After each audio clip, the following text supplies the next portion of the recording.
A new life. It's so hot. It hurts. I hate these. A child's voice cried out directly into my head, filled with pain and suffering. Well, what do you want me to do about that? I had no idea what to do, and over time the voice grew increasingly quiet. The moment I realized I couldn't hear the child's voice anymore, the bubble-esque thing that had been encapsulating me disappeared with a burst, and I felt my consciousness slowly rising up. At the same time, I felt a hot fever and pain spread throughout my body as if I had been afflicted with influenza. I nodded and agreed with the child, this certainly is hot and it certainly does hurt. I hate it too. But the child's voice didn't reply. It was so hot. I tried moving around to find a colder spot in the bed. Maybe due to the fever, I couldn't move my body like I wanted to. But I struggled on regardless, and in the process of wiggling my body, heard the sound of something like paper and grass rubbing together beneath me. What's that noise? My throat should have been sore due to the fever, but a childish and high-pitched voice came out of my mouth. It was clearly not my own voice, and it sounded just like the child's voice that I'd heard in my head a second ago. I wanted to keep sleeping since the fever was making me feel so sluggish. But I couldn't ignore the fact that I was in an unfamiliar bed and that my voice wasn't my own, so I slowly lifted my heavy eyelids. My fever must have been enormous, as my eyes were wet and my vision twisted. Thankfully, though, my tears were apparently serving as makeshift lenses, as I could see far farther than I usually could without my glasses. For some reason, I could see the small, unhealthy-looking hand of a child stretched out in front of me. Weird. My hand should be a lot bigger than this. I have the hands of an adult, not a small, malnourished child. I could move the child's hand like my own, clenching and opening it. This body that I could move at will was not my own. The sheer shock of that revelation made my mouth dry up. What's happening? Making sure to keep the tears from dipping out of my wet eyes, I moved my gaze around while keeping my head still. It didn't take long to notice that I wasn't in my own room. The bed beneath me was hard and lacked a mattress, it was using cushions made of something prickly and rough instead. The dirty blanket thrown over me had a weird smell, and my whole body was itchy as if it were infested with fleas or bedbugs. Hold on, wait. Where am I? My last memory was getting crushed by an avalanche of books, and it wasn't likely I had been rescued in the nick of time. At the very least, I was sure no hospital in Japan would treat patients on such a filthy bed. What's going on? I definitely died, right? All signs pointed to yes. I had died being crushed by books. That earthquake was at best a 3 or 4 on the Richter scale. It wasn't the kind of earthquake that killed people. So my death had definitely ended up on the news, something like, a college girl nearing graduation was crushed to death by books in her own home. That's so embarrassing. I died twice that day, once physically and once socially. I felt so embarrassed I tried rolling around on the bed, but out of fear for my heavy and pained head, I decided to double facepalm instead. I mean, okay, I definitely joked about it. I definitely thought that, if I was going to die, I may as well die getting crushed by books. I honestly did think it'd be better than dying a slow death on a hospital bed. But this was all wrong. I had dreamed of a happy death at the end of a life surrounded by books. I honestly hadn't expected an earthquake to happen and crush me to death so soon. This is awful. I'd just gotten hired, too. Ooh, my sweet college library. In this troubled age of high unemployment, I had just managed to land a job in a college library. Through guts and determination to fulfill my dream of a happy life surrounded by books, I passed all the necessary tests and interviews and finally secured victory. This job would involve spending far more time around books than any other, and the library even had plenty of old books and documents. My mom, who worried more about me than anyone else, even started crying after hearing the news. That's wonderful. Urano, you actually found a respectable, good job. I'm so proud of you, she'd said, tears dripping out of her eyes. And days after that, I just up and die? My mind drifted to thoughts of how my mother must have cried after learning of my death. She, the mother I'd never meet again, would definitely be mad. I could say with confidence that at some point she'd screamed, "How many times did I tell you to get rid of some of those books?" "I'm sorry, Mom." I lifted up a heavy, sluggish hand to wipe away my tears. With great effort, I slowly lifted my head and sat my burning hot body up before looking around the room to obtain as much information as possible, paying no heed to my hair sticking to my sweaty neck. The room had only a few dressers for storing things and 2 tables, apparently beds, each covered with filthy blankets. Sadly, there was no bookshelf in sight. I don't see any books. Maybe this is just a nightmare? A death nightmare? If a god had granted my wish and reincarnated me, there should have been books nearby. My wish was to keep reading books after being reborn, after all. While thinking things through with my feverish, foggy head, I stared at a spider's nest hanging off the dark, soot-stained ceiling. Soon, however, the door opened and a woman came in. Perhaps she heard me moving, or perhaps she heard me talking to myself. But, either way, she was a beautiful woman with a triangular bandana tied on her head who looked to be in her upper 20s. She had a lovely face, but she was dirty. So dirty that I would assume she was homeless if I saw her in the streets.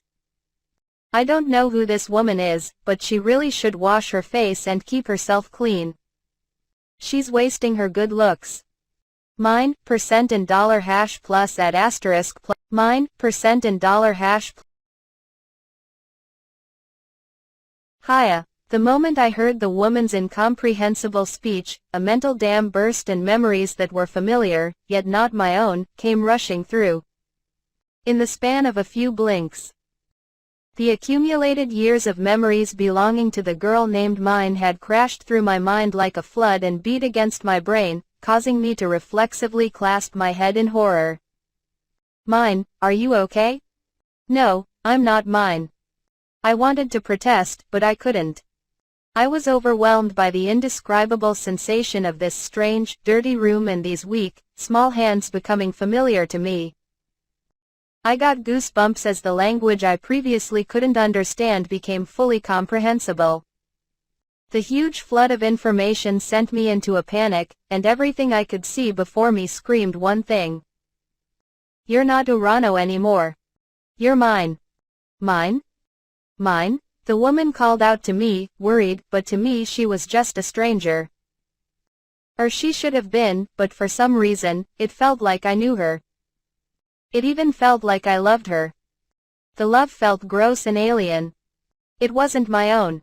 I couldn't yet manage to obediently accept that the woman in front of me was my mother. As my repulsion and love ground against each other, the woman kept calling out my name. Mine. Mom. When I looked up at this strange woman I had never met before and called her, Mom, I ceased being Urano and became Mine. Are you okay?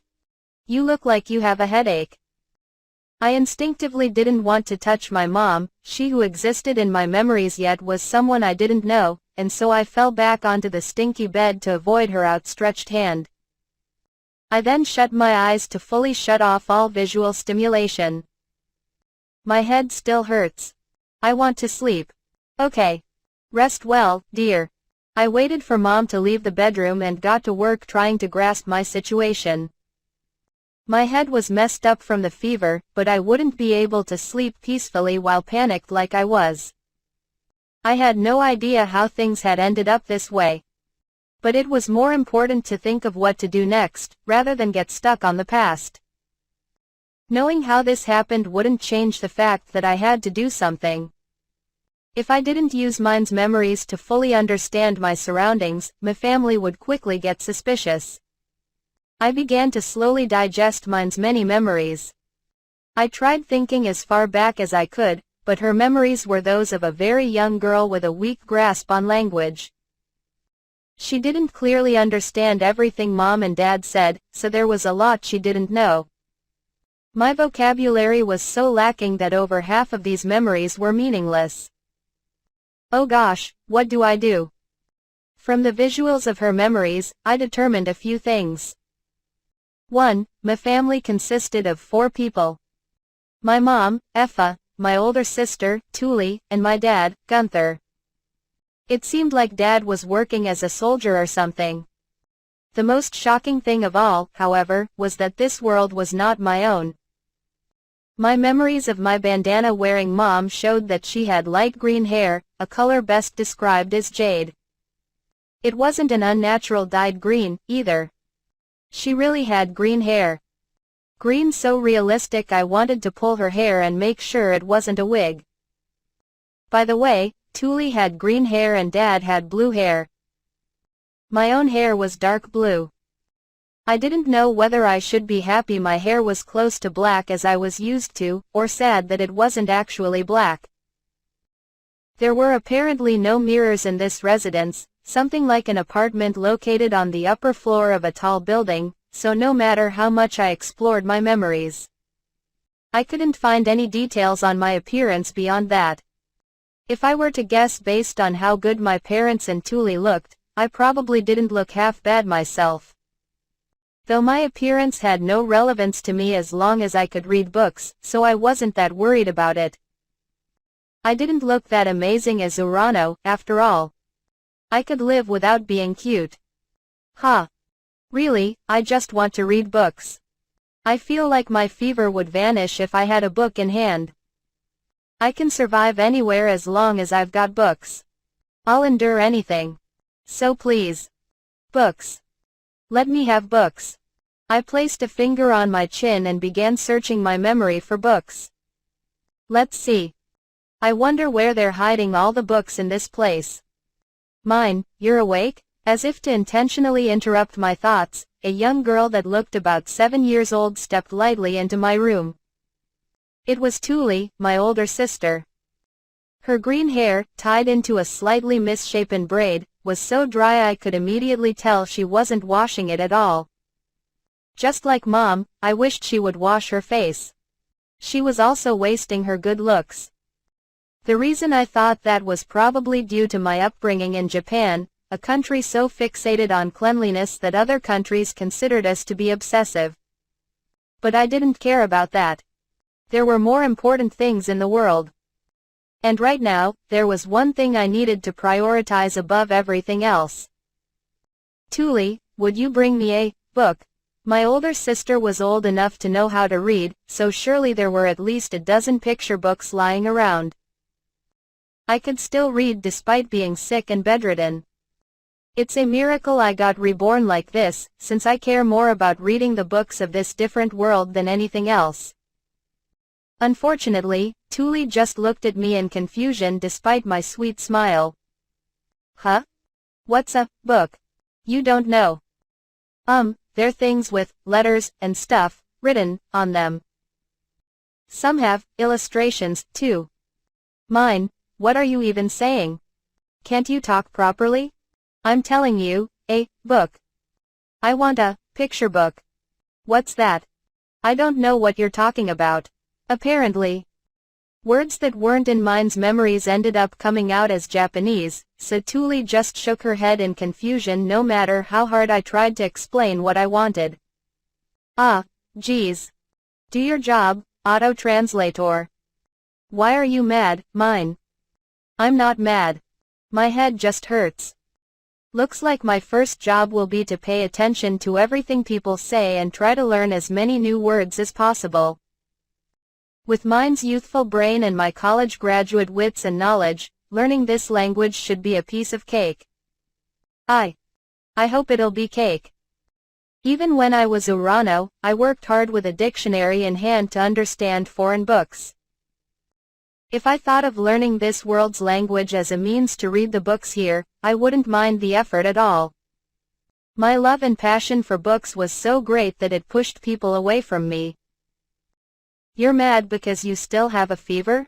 Tuli reached out her dirty hand, likely trying to feel how hot my forehead was. I reflexively grabbed her hand. I'm still sick, you'll catch it too. That's true. I'll be careful. Safe. By acting like I was worried about her, I could avoid things I didn't like. I managed to avoid getting touched by Tuli's dirty hand using the advanced social techniques of adults. She wasn't a bad older sister, but I didn't want her to touch me before getting clean. Or so I thought, before looking down at my own filthy hands and sighing. I want to take a bath. My head's itchy. The moment I murmured that, mind's memories informed me of the unfortunate truth. The best I would get was a bucket of water to dump over my head and a tattered rag to rub against myself. No. You can't call that a bath. Also, there's no toilet here? Just a chamber pot? Give me a break. Attention, whichever God put me here. I wanted to live somewhere modern and convenient. My environment was so bad it honestly made me want to cry. When I was Urano, I lived in a very normal household. I never had any problems with food, clothes, using the bathroom, or getting books. This new life was a huge downgrade. I miss Japan. It was filled with so many wonderful things I took for granted. Soft washcloths, comfortable beds, books. But no matter how much nostalgia I felt, I had no choice but to live in this new world. Crying wouldn't get me anywhere. I had to teach my family the value of cleanliness. As far as I could tell from my memories, mine was a weak little girl who often had fevers and ended up bedridden for days at a time. Most of her memories involved the bed. If I didn't improve my environment, I would probably be dead before long. I could imagine from the poor conditions I was put in while sick that it would be ideal to avoid needing medical attention at all costs. I need to clean up this room and figure out how to take baths ASAP. I'm the kind of lazy person that avoided chores as much as possible even with convenient modern electronics. I cared more about reading books than helping my mom.